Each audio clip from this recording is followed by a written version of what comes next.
Hello साथियों, मैं सौरभ कुमार। और शिक्षक बहाली के मुद्दे पर लगातार जिस बात की चर्चाएं हो रही है, परंतु अभी जो हम जिस बात की जिक्र करेंगे वो बात है दो प्रमुख चिट्ठी कल बिहार सरकार की तरफ से जारी हुआ है। एक चिट्ठी जारी किया है बिहार सरकार के शिक्षा विभाग ने और दूसरा प्रशासन यानी पटना पुलिस प्रशासन ने जारी किया है। वो दोनों चिट्ठी से इस बात की पुष्टि हो गई है कि छात्रों, अभ्यर्थियों, युवाओं, नौकरी रोजगार के नाम पर कोई भी सरकार, चाहे किसी की भी सरकार हो, चाहे महागठबंधन की सरकार हो, चाहे एनडीए की सरकार हो, उसको छात्रों युवाओं के हक पर कोई मतलब नहीं। बस उनको सत्ता से मतलब है, बस उनको गद्दी से मतलब है, उनको सरकार बनाने से मतलब है।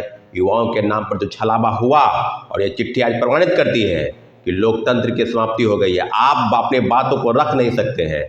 पहले मैं बात करूंगा TRE-2 के सप्लीमेंट्री रिजल्ट को लेकर जो लगातार घमासान छिड़ा है। और कल एक महत्वपूर्ण शिक्षा विभाग के जो निदेशक हैं माध्यमिक शिक्षा के कन्हैया प्रसाद श्रीवास्तव, उनके तरफ से चिट्ठी जारी हुआ है कि अगर आप सप्लीमेंट्री रिजल्ट पर दबाव बनाते हैं, अगर आप किसी प्रकार की बात करते हैं, चाहे वो मीडिया में हो, चाहे आंदोलन के माध्यम से हो, तो आप पर कानूनी कार्रवाई की जाएगी, आपको आने वाली परीक्षाओं में बैठने से वंचित किया जाएगा।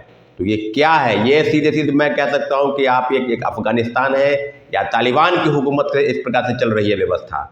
आप सीधे सीधे सवाल करें कि आपने बड़े पैमाने पर फर्जीवाड़ा क्यों किया। आपने सीटेट फेल, STT फेल, कई फर्जी प्रमाण पत्र के आधार पर लोगों को नियुक्ति क्यों दी। और जब सवाल पूरक परिणाम को लेकर है तो आपने छात्रों अभ्यर्थियों के नाम पर जिस प्रकार की चीज़ें की, 14,700 पदों की जो सूची आपने भेजी थी और BPSC ने उस समय रिजल्ट नहीं निकाला तो आपने चिट्ठी वापस किया। और जब आज शिक्षक अभ्यर्थी सड़क पर हैं तो आप कार्रवाई की बात कर रहे हैं। तो मैं सीधे सवाल पूछता हूँ वो सरकार से जो अभी गठबंधन में है, एनडीए की सरकार, और उसके 3 प्रमुख नेता, खासकर पूर्व मुख्यमंत्री सुशील कुमार मोदी जो राज्यसभा सांसद है और हमेशा प्रेस में बोलते थे कि 40,000 पदों पर पूरक परिणाम आने चाहिए। ये सवाल उनसे है कि आपने अगर छात्रों अभ्यर्थियों पर अगर किसी तरह की परेशानी है तो क्या आप अपनी आवाज़ बुलंद नहीं कर सकते? क्या लोकतांत्रिक तरीके से नहीं लड़ सकते? तो आप इस तरह की चीज़ों पर अगर आप कर रहे हैं और आप चिट्ठी निकाल रहे हैं तो चिट्ठी किसके कागज से निकल रही है? चिट्ठी किसी कहने पर निकल रही है। तो ये जो तानाशाही रवैया है, चाहे BPSC चेयरमैन अतुल प्रसाद जी का हो, चाहे के पाठक का हो जो अपर मुख्य सचिव शिक्षा विभाग के हैं, ये दोनों अधिकारियों और एक और अधिकारी है जो तानाशाही रवैया अपनाता है, वो अधिकारी है बिहार विद्यालय परीक्षा समिति का अध्यक्ष आनंद किशोर। ये तीनों अधिकारियों की वजह से इस तरह की चीज़ें हो रही है। और छात्रों अभ्यर्थियों पर मेरी बातों को गौर से सुने। कोई छात्र अभ्यर्थी, शिक्षक अभ्यर्थी या नौकरी की तैयारी करने वाले जितने भी प्रतियोगिता परीक्षा की तैयारी करने वाले छात्र हैं, वो न महागठबंधन की सरकार पर भरोसा करे, न एनडीए की सरकार पर भरोसा करे, क्योंकि इन दोनों को बस अपने गद्दी से मतलब है। और राज्य के उप मुख्यमंत्री, 2 मुख्यमंत्री सम्राट चौधरी और श्री विजय कुमार सिन्हा, ये दोनों लोग हमेशा बोलते रहे, मुखालफत होते रहे कि पूरक परिणाम को लेकर, करप्शन को लेकर, भ्रष्टाचार को लेकर, फर्जीवाड़ा को लेकर। और आज क्या हो गया? जब शिक्षक अभ्यर्थी अपने आंदोलन को लेकर बीजेपी कार्यालय के पास गए तो पुलिस द्वारा बलपूर्वक उन्हें हटाया गया और शाम में एक लव लेटर निकलता है कि आप बोल नहीं सकते हैं, अगर आप बोलेंगे तो कार्रवाई की जाएगी। इस तरह की कार्रवाई, किस तरह की कार्रवाई करेंगे भाई?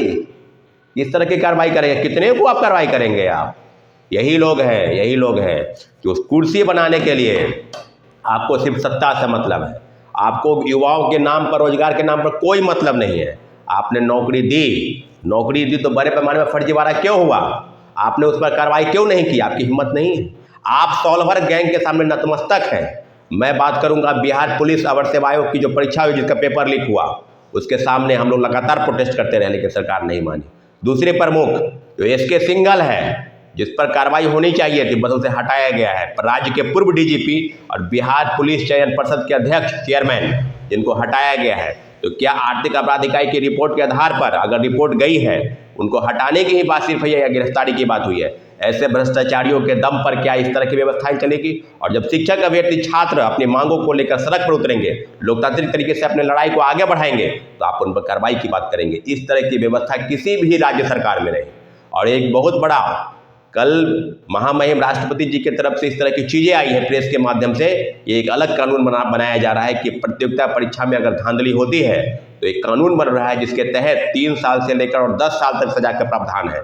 तो स्पष्ट हो गया है कि राज्य के हर एक पैमाने में, अभी झारखंड की परीक्षा के पेपर लीक हुआ और बिहार की कोई परीक्षा ऐसी बाकी नहीं जहाँ पेपर लीक नहीं हुआ, गड़बड़ी नहीं हुई।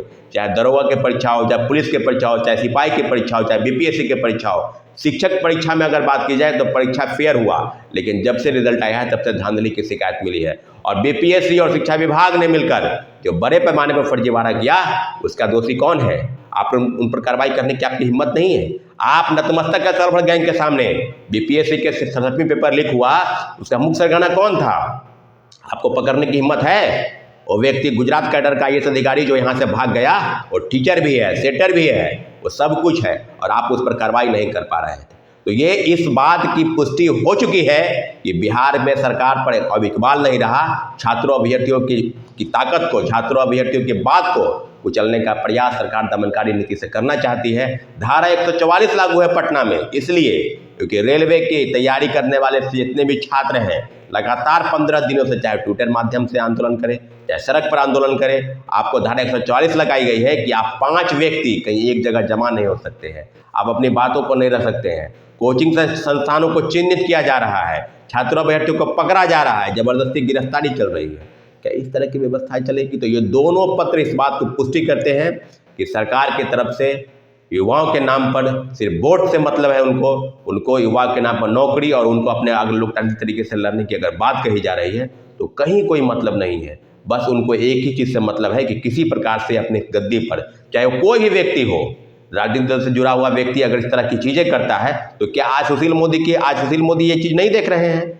अगर पूरे पटने में छात्रों की गिरफ्तारी हो रही है, जगह जगह, यहाँ तक कि प्रेस में बोलने पर रोक लगाया जा रहा है। 1 महीना आपको याद होगा कि बीपीएससी के चेयरमैन ने 1 महीना रोक लगाया था, धारा 144 बीपीएससी गेट पर लागू था, क्योंकि वो परीक्षा के तैयारी रिजल्ट के प्रकाशन में कर रहे थे। अरे महाराज,